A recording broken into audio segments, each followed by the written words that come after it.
Hello दोस्तों, आपका फिर स्वागत है मेरे यूट्यूब चैनल में। आज हम इस वीडियो में स्प्रिंग बूट के थ्रू पोस्टग्रेस डेटाबेस पर CRUD ऑपरेशन परफॉर्म करेंगे, वो भी बिल्कुल स्टेप बाय स्टेप। बिकॉज आज के टाइम पे क्या है कि हर कंपनी में एक बैकएंड डेवलपर चाहिए, और बैकएंड डेवलपर का सबसे पॉपुलर कॉम्बो है स्प्रिंग बूट प्लस डेटाबेस। तो इसको समझने के लिए मैंने एक छोटी सी पीपीटी बनाई है। चलो पीपीटी पे चलते हैं। CRUD ऑपरेशन बेसिकली 4 ऑपरेशन का कॉम्बिनेशन होता है। Create, read, update and delete. Create में हम डाटा इंसर्ट करते हैं, रीड में डाटा फेच करते हैं, अपडेट में डाटा मॉडिफाई करते हैं, और डिलीट में डाटा रिमूव कर देते हैं। चाहे आप फेसबुक यूज करें, इंस्टाग्राम या कोई बैंकिंग ऐप, सब जगह ये 4 ऑपरेशन इंटरनली यूज होते हैं। एग्जाम्पल जैसे कोई यूजर में रजिस्टर करना हो तो क्रिएट ऑपरेशन परफॉर्म होता है, यूजर की प्रोफाइल देखना हो तो रीड ऑपरेशन परफॉर्म होता है, वो किसी की प्रोफाइल अपडेट करना हो तो अपडेट ऑपरेशन परफॉर्म होता है, अगर हमें वो अकाउंट ही डिलीट करना हो तो डिलीट ऑपरेशन परफॉर्म होता है। अब हम चलते हैं स्प्रिंग बूट पे। स्प्रिंग बूट क्या है? स्प्रिंग बूट एक जावा की फ्रेमवर्क है जो बैकएंड डेवलपमेंट को काफ़ी इजी बना देती है। इसमें इंटरनली ये सर्वर कॉन्फ़िगरेशन होता है, डिपेंडेंसी मैनेजर होती है, और बॉयलर प्लेट कोड होता है। सब मैनुअली हमें लिखना नहीं पड़ता है। स्प्रिंग बूट के क्या फ़ायदा है? ये फास्ट डेवलपमेंट हो जाता है, और रेस्ट बना एपीआई बनाने में काफ़ी इजी होता है। और हम इसमें डेटाबेस यूज़ करेंगे, पोस्टग्रेस डेटाबेस। ये क्या, एक database open source relational database होता है। ये लार्ज डेटा को हैंडल कर सकता है, एसिड प्रॉपर्टी रहेगा। सिंपल हमारा फ्लो कुछ इस तरह होगा। सबसे पहले क्लाइंट की रिक्वेस्ट आएगी, फिर वो कंट्रोलर पे जाएगी, उसके बाद वो सर्विस पे जाएगी जहाँ हमारा बिजनेस लॉजिक लिखा होगा, उसके बाद वो डेटाबेस पे ऑपरेशन परफॉर्म करने के लिए रिपोजिटरी सर्विस रिपोजिटरी पे जाएगी। इस वीडियो में हम क्या क्या बनाएंगे? इस वीडियो के एंड तक हम स्प्रिंग बूट प्रोजेक्ट क्रिएट करेंगे, डेटाबेस पे ऑपरेशन परफॉर्म करेंगे, उसके लिए हम एंटिटी रिपोजिटरी सर्विस कंट्रोलर बनाएंगे, और CRUD ऑपरेशन को कंप्लीट कर लेंगे। चलो हम चलते हैं। सबसे पहले हम एक प्रोजेक्ट क्रिएट करते हैं स्प्रिंग इनिशियलाइजर के थ्रू।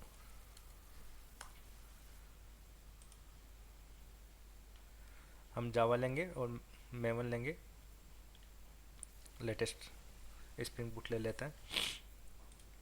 हम इसका नाम रख लेते हैं कॉम डॉट यूजर, ग्रुप का नेम, आर्टिफैक्ट रख लेते हैं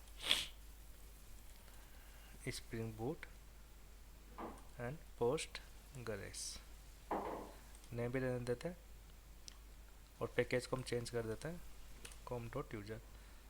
पैकेजिंग जार रहेगी, हम प्रॉपर्टी फाइल यूज़ करेंगे जावा 17। अब इसमें हम डिपेंडेंसी ऐड कर लेते हैं। सबसे मेन डिपेंडेंसी होती है वेब। फिर डेटाबेस के लिए हम यूज़ करेंगे जेपीए, स्प्रिंग बूट जेपीए।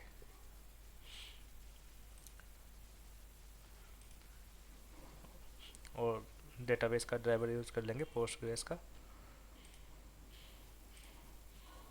और हम अब लोम्बोक यूज़ करेंगे ताकि हमें सेटर गेटर मैनुअल न लिखना पड़े।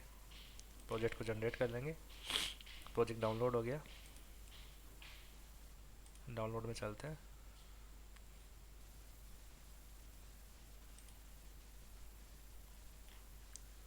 ये रहा, इसको एक्सट्रैक्ट कर लेंगे यहाँ पर।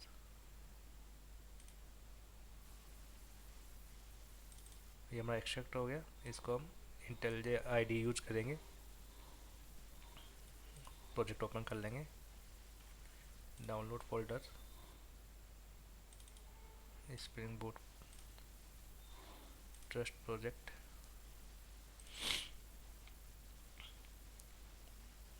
ये फर्स्ट टाइम डिपेंडेंसी डाउनलोड कर रहा है और इसकी इंडेक्सिंग करेगा। ठीक है, हो गया। इस पे हम पहले एंटिटी बना लेते हैं एक। तो उसके लिए हम पहले कुछ पैकेज क्रिएट कर लेते हैं। एंटिटी के लिए हम एंटिटी पैकेज, कंट्रोलर के लिए कंट्रोलर पैकेज,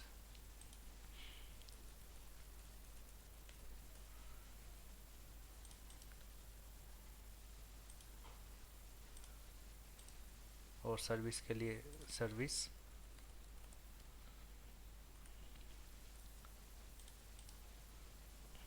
और रिपोजिटरी के लिए रेपोजिटरी।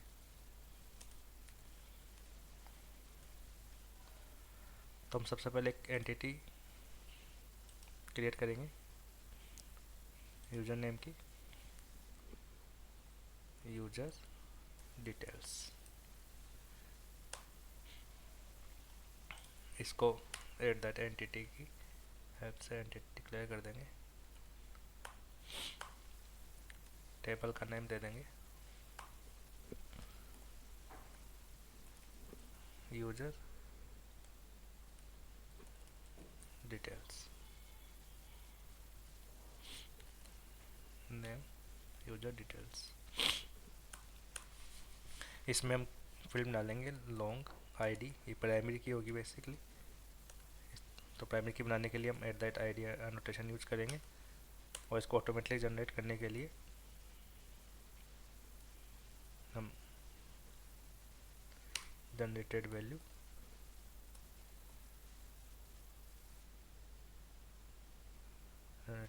डॉट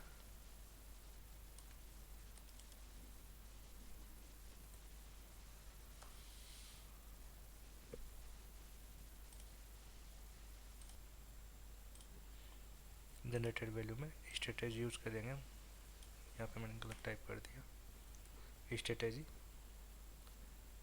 इसको हम इंपोर्ट कर लेंगे। ये क्या ऑटोमेटिक आईडी क्रिएट कर देगा प्राइमरी की। अब हम ले लेंगे स्ट्रिंग, इनको प्राइवेट कर देते हैं।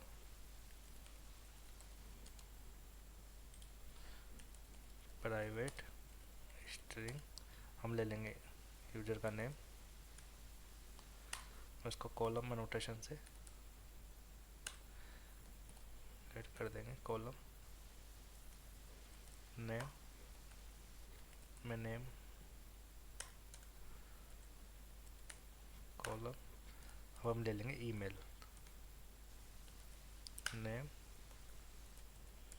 Email, private string email. ये हमारी एंटिटी बन गई है। इसके बाद हम सबसे पहले बनाएंगे रिपोजिटरी। रिपोजिटरी में एक इंटरफेस बनाएंगे,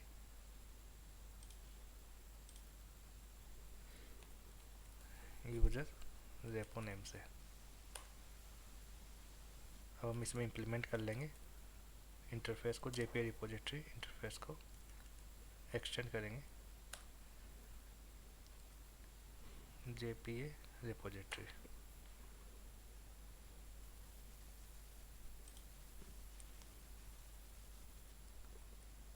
और इसमें यूजर डिटेल्स और लॉन्ग टाइप की आईडी डाल देंगे। उसके बाद हम बनाएंगे सर्विस। तो सर्विस में क्या, पहले इंटरफेस बनाएंगे। एक स्टैंडर्ड तरीका होता है कि कोई भी प्रोजेक्ट में रेस्ट एपीआई बनाने का। User details service.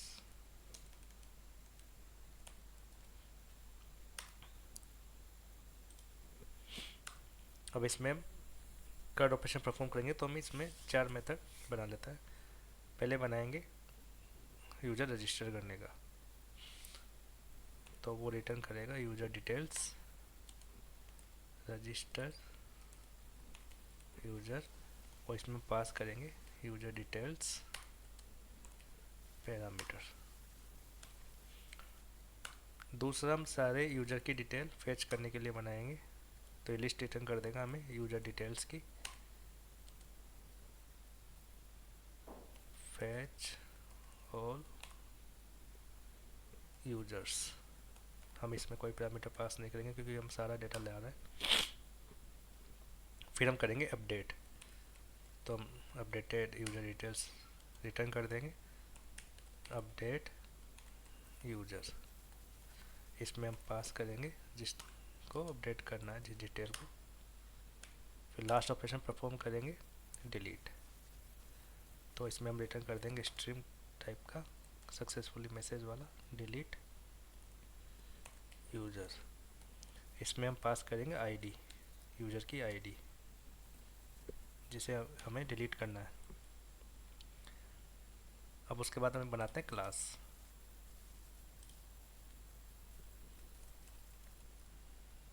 Service class user details service, इसका इम्प्लीमेंटेशन बनाएंगे तो मैं इसको नाम देता हूँ IMPL। इसको रोटेट कर देता हूँ मैं @सर्विस से, और इसमें लॉम्बॉक यूज करूँगा तो ऑल रिक्वायर्ड आर्गुमेंट कंस्ट्रक्टर। ये क्या ऑटोमेटिक डिपेंडेंसी इंजेक्ट कर देगा, हमें मैनुअली यूज़ नहीं करनी पड़ेगी, इसमें इम्प्लीमेंट कर लेंगे वो जो इंटरफेस हमने बनाया है। ये हम यहाँ उप कंसेप्ट फॉलो कर रहे हैं।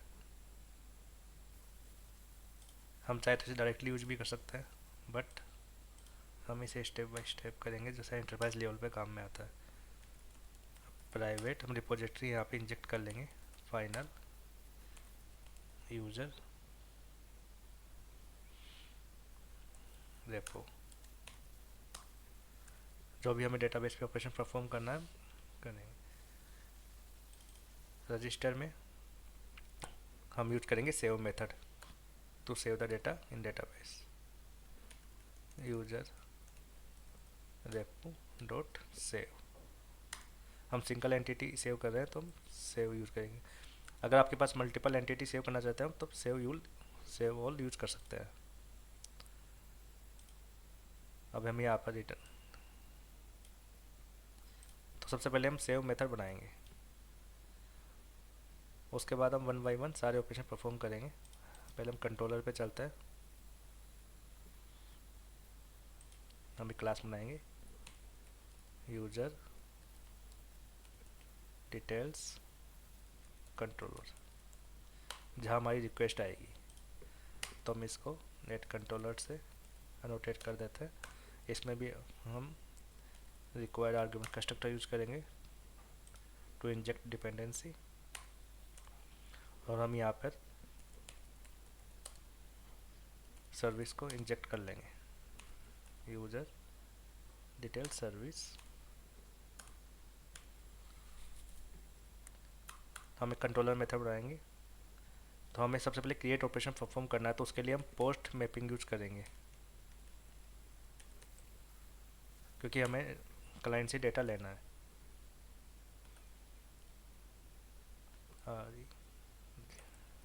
रजिस्टर यूजर, हमें इसको नेम में डाल देंगे, मेथड लिखेंगे पब्लिक रिस्पॉन्स एंटिटी, और हम क्या रिटर्न करेंगे, किस टाइप का रिटर्न होगा, हम इसमें रिटर्न कर देंगे यूजर की डिटेल्स, जो डेटा हमने सेव किया है वही रिटर्न कर देंगे। रजिस्टर यूजर, हम क्लाइंट से डेटा लेंगे रिक्वेस्ट बॉडी के थ्रू, यूजर डिटेल्स, जो डेटा हमें सेव करना है डेटाबेस में। इसको मैं थोड़ा मैक्सिमाइज कर लेता हूँ। अब हमने पहले ही एक मेथड बना लिया है, आपने देखा होगा यूजर डिटेल सर्विस के अंदर रजिस्टर यूजर, और इसकी हमने कॉन्क्रीट क्लास डिफाइन कर रखी है यहाँ पर। ये क्या करेगा, जैसे इसके पास डेटा आएगा ये डेटा सेव कर देगा डेटाबेस में। हमने यहाँ पे रिपोजिटरी यूज कर लिया to perform database operation. तो हम चलते हैं अभी कंट्रोलर में, और रजिस्टर यूजर डिटेल्स रिटर्न करेगा वो रजिस्टर करने के बाद। तो यूजर रिस्पॉन्स हम कॉल कर लेते हैं यूजर डिटेल सर्विस के थ्रू डॉट रजिस्टर, और इसमें हम यूजर डिटेल्स पास कर देंगे जो हमें क्लाइंट से मिलेगी, और हम रिटर्न कर देंगे इसी को। रिस्पॉन्स एंटिटी टाइप का है डॉट ओके, इसमें हम रिस्पॉन्स पास कर देंगे।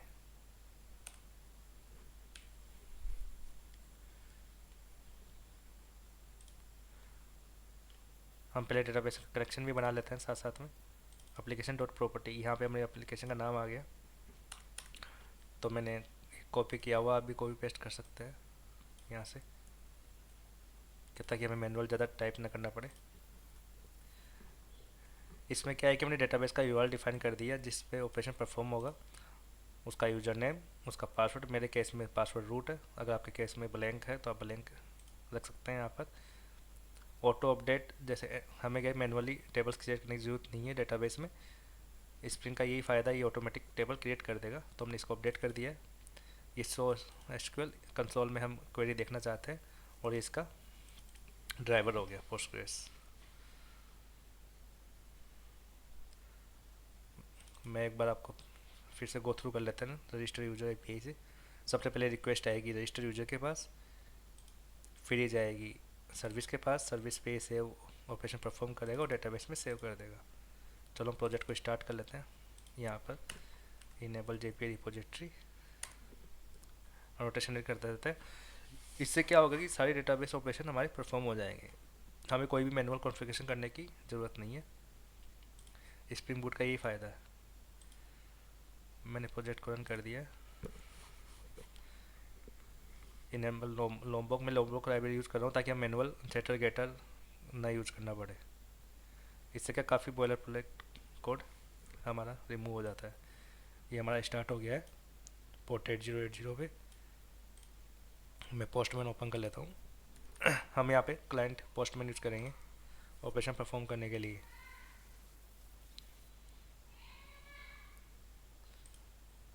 पोस्ट एपीआई हमारी, लोकल होस्ट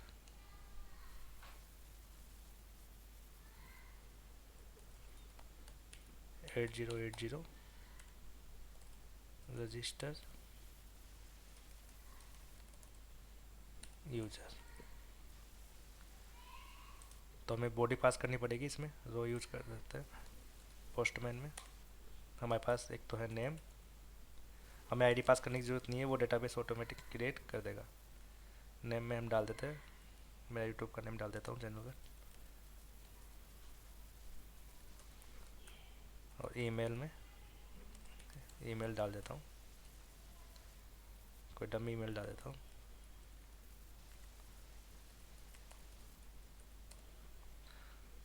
हम सेंड करेंगे 404 रजिस्टर यूजर। एपीआई क्यों नहीं मिली चेक करते हैं एक बार। एपीआई रिस्टार्ट करता हूँ एक बार, लगता है कोई डेटा सेव नहीं हुआ। रिस्टार्ट हो जाने दो। जैसे रिस्टार्ट होगा हम एक बार चेक कर लेते हैं डेटाबेस में टेबल बनी है नहीं बनी। रिफ्रेश कर लेते हैं हम इसको। हाँ देखो हमारी टेबल बन गई है। यहाँ पर आईडी, ईमेल और नेम तीनों कॉलम आ गए जो हमने यहाँ डिफाइन किए थे यूजर डिटेल्स के अंदर। तो स्प्रिंग डेटा जेपीआई का ये फ़ायदा हमें क्या मैनुअल टेबल क्रिएट नहीं करनी पड़ती, ये ऑटोमेटिक क्रिएट कर देता है। तो हम हमारा ऑपरेशन परफॉर्म करते हैं। हम चलते हैं कंट्रोलर के ऊपर, रजिस्टर एक बार फिर से हिट करते हैं, और ये देखो डेटा हमारा सेव हो गया। और हम रीवेरीफाई कर लेते हैं डेटाबेस में जाकर, इसको रिफ्रेश करेंगे। देखो हमने ईमेल डिफाइन की थी और ये आ गया। हम इसमें कुछ डमी डेटा डाल देते हैं। अब इसमें अपना जावा एंड जावा, देखो इसकी आईडी 2 आ गई है। ये ऑटो इंक्रीमेंट हो रहा है, हमें प्राइमरी के को ऑटो इंक्रीमेंट करने की ज़रूरत भी नहीं है। हम डाल देते हैं इसमें एंगुलर,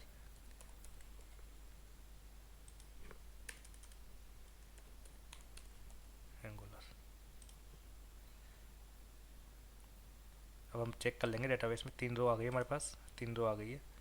इसमें जे मिस हो गया है जो हम अपडेट के टाइम पे इसको अपडेट करेंगे। नेम, तीनों के नेम आ गए। ये हमारा रजिस्टर ऑपरेशन परफॉर्म हो गया।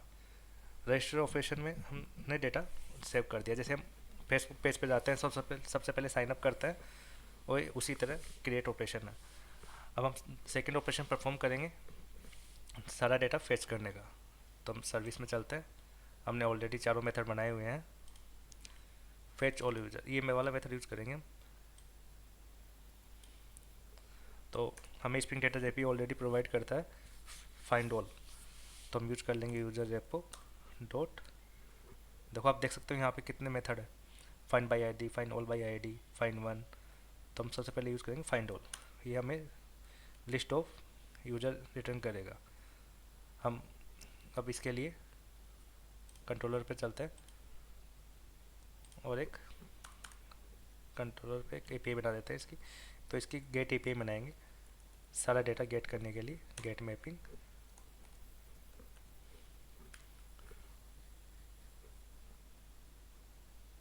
हम नाम दे देते हैं fetch users, public response entity return करेगा। अब ये क्या करेगा, लिस्ट ऑफ यूजर रिटर्न करेगा। तो हम list of user details, list को मैं इंपोर्ट कर लेता हूँ, यूटिल मेथड का नेम डाल देता हूँ फेच ऑल यूजर्स। इसमें हमें कोई पैरामीटर की आवश्यकता नहीं है। लिस्ट यूजर डिटेल्स रिस्पॉन्स, हम कॉल करेंगे सर्विस के मेथड को, user details service dot fetch all user, और इसी को हम रिटर्न कर देंगे सारा डेटा को response entity dot okay response. ये हमारा फेच ऑल यूजर लिया है। एक बार हम फिर से गो थ्रू कर लेते हैं इससे। सबसे पहले रिक्वेस्ट आएगी फेच यूजर्स के पास, देन ये कॉल करेगा सर्विस। सर्विस में इसके इम्प्लीमेंटेशन के पास जाते हैं, यहाँ पे फाइंड ऑल कॉल करेगा।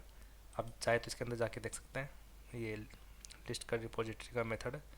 हमने इसकी parent class JP repository implement कर रखी है। तो मैं एप्लीकेशन फिर से रिस्टार्ट करता हूँ एक बार।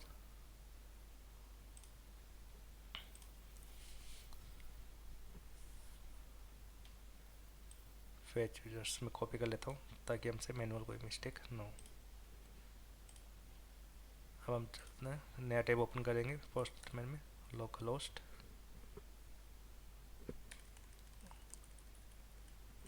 यहाँ पे मैं यूआरएल पेस्ट करता हूँ। गेट टाइप की है, सिंपल हिट करूँगा तो हमारे पास लिस्ट आ जाएगी। जैसा आप देख सकते हैं यहाँ पे हमारे पास 3 यूज़र है, तीनों की लिस्ट आ गई है। ये हमारा था रीड ऑपरेशन, कर्ड में सेकंड वाला ऑपरेशन। अब हम परफॉर्म करेंगे तीसरा ऑपरेशन।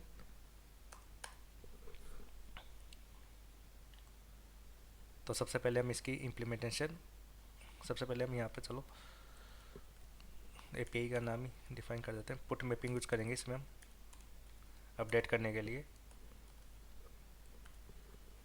अपडेट यूजर, हमने एपीआई का नेम डाल दिया। इसके बाद इसका मेथड बनाएंगे यहाँ पर पब्लिक रिस्पॉन्स एंटिटी। इसमें भी अब अपडेटेड यूजर रिटर्न कर देंगे। तो किस टाइप का यूजर डिटेल्स टाइप का है, अपडेट यूजर। हम यूजर से डेटा लेंगे तो रिक्वेस्ट बॉडी के थ्रू ले लेंगे। और किस टाइप का होगा ये, यूजर डिटेल्स टाइप का। यूजर डिटेल्स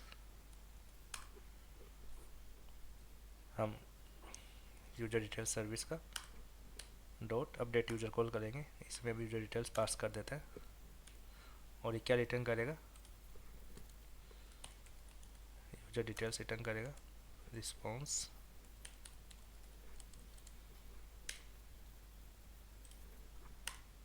अब रिटर्न कर देंगे जो रिस्पॉन्स है उसको रिस्पॉन्स एंटिटी में, response entity dot okay response. अभी तक हमने इसकी इम्प्लीमेंटेशन लिखी नहीं है, हम इम्प्लीमेंटेशन चलते हैं इसकी और यहाँ पे इम्प्लीमेंटेशन लिखते हैं इसकी अपडेट करने के लिए। तो अपडेट करने के लिए हम जेपीए में सिंपल सेव मेथड है हमारे पास, सेव मेथड। इसके लिए कोई अलग से मेथड नहीं है, यूजर एपो डॉट सेव।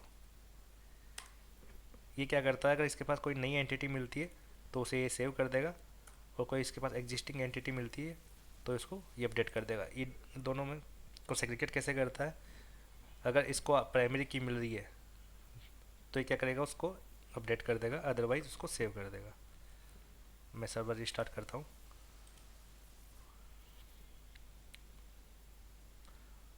और हम यहाँ से इसका कॉपी कर लेते हैं नेम, इसको स्लैश लगा देता है। एक बार वापस रिस्टार्ट कर देता हूँ। मीनवाइल ये रिस्टार्ट होता है, मैं पोस्टमैन में एक नया टैब ओपन करके किस तरह की एपीआई हमारी पुट एपीआई है, लोकल होस्ट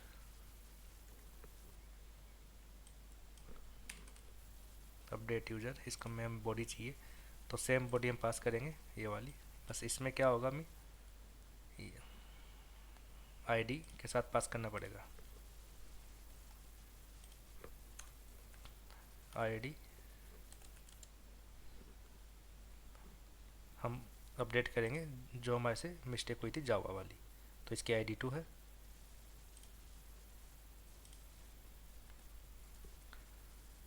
और इसका नेम हम सेम रहने देते हैं जावा, ईमेल चेंज कर देते हैं जावा, और 1 ले लेते हैं यहाँ पर। देखते हैं हम सर्वर स्टार्ट हुआ है, हाँ हमारा सर्वर स्टार्ट हो गया। चलो ये पे हिट करते हैं, इसको हमें पुट लेना है।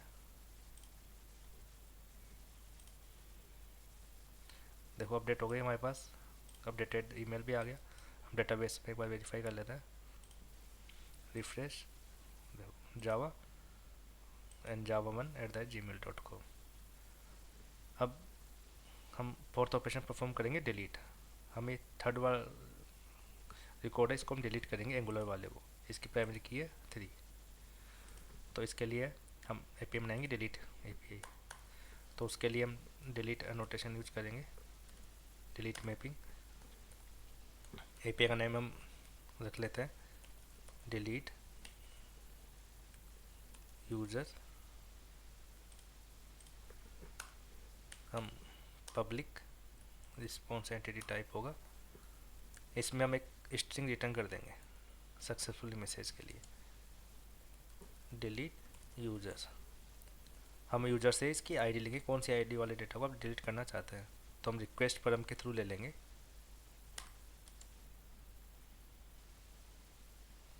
ये होगा लॉन्ग टाइप की और आईडी। हम यूजर डिटेल सर्विस में हमने ऑलरेडी बनाया हुआ है डिलीट यूजर, इसमें आईडी पास कर देंगे। ये हमें रिटर्न करेगा स्ट्रिंग, स्ट्रिंग और रिस्पॉन्स। अभी तक हमने इसकी इम्प्लीमेंटेशन लिखी नहीं है, हम इम्प्लीमेंटेशन लिखेंगे कंट्रोलर वाला मेथड लिखने के बाद। Return response entity dot okay, और हम रिस्पॉन्स रिटर्न कर देंगे। चलो इसकी इम्प्लीमेंटेशन में चलते हैं। देखो इम्प्लीमेंटेशन ब्लैंक है इसकी। तो डिलीट करने के लिए हमारे पास delete by ID predefined method होता है जो हमें जेपीई रिपोजिटरी प्रोवाइड करता है, डिलीट बाई आईडी। हम इसमें आईडी पास कर देंगे। तो स्प्रिंग बूट का ये फ़ायदा है कि हमें काफ़ी कुछ लिखना नहीं पड़ता, हम इसमें सक्सेसफुली मैसेज रिटर्न करेंगे, सक्सेसफुली डिलीटेड। सर्वर रिस्टार्ट कर लेंगे। मीनवाइल हम पे कॉपी कर लेंगे और पोस्टमैन में चलेंगे। पोस्टमैन में हम एक नया टैब ओपन कर लेंगे जो डिलीट टाइप का होगा। लोकल होस्ट हमारा पोर्ट है 8080 एंड डिलीट एपीआई यूजर। इसमें हम आईडी पास करेंगे, हम रिटर्न करना चाहते हैं आईडी नंबर 3 को। चेक कर लेते हैं एक बार ये, हाँ हमारा सर्वर स्टार्ट हो गया। चलते हैं, हिट करते हैं, सक्सेसफुली डिलीटेड। अब हम डेटाबेस में जाके एक बार चेक करेंगे डेटा डिलीट हुआ है नहीं हुआ है। देखो डिलीट हो गए हैं यहाँ पर। तो ये हमारे थे कर्ड ऑपरेशन जो हमने चारों परफॉर्म किए हैं यहाँ पर। फर्स्ट था क्रिएट, इसकी हेल्प से हमने एक यूज़र को रजिस्टर किया। दूसरे मेथड की हेल्प से हमने डेटा सारा रीड कर लिया, फिर डेटा हमने अपडेट कर दिया और डिलीट कर दिया। तो ये क्या है कि स्टैंडर्ड तरीका होता है किसी भी एपीआई को क्रिएट करने का। तो आज के वीडियो में इतना ही। अगर आपको मेरा वीडियो अच्छा लगा देन इसको लाइक एंड मेरे चैनल को सब्सक्राइब ज़रूर करें।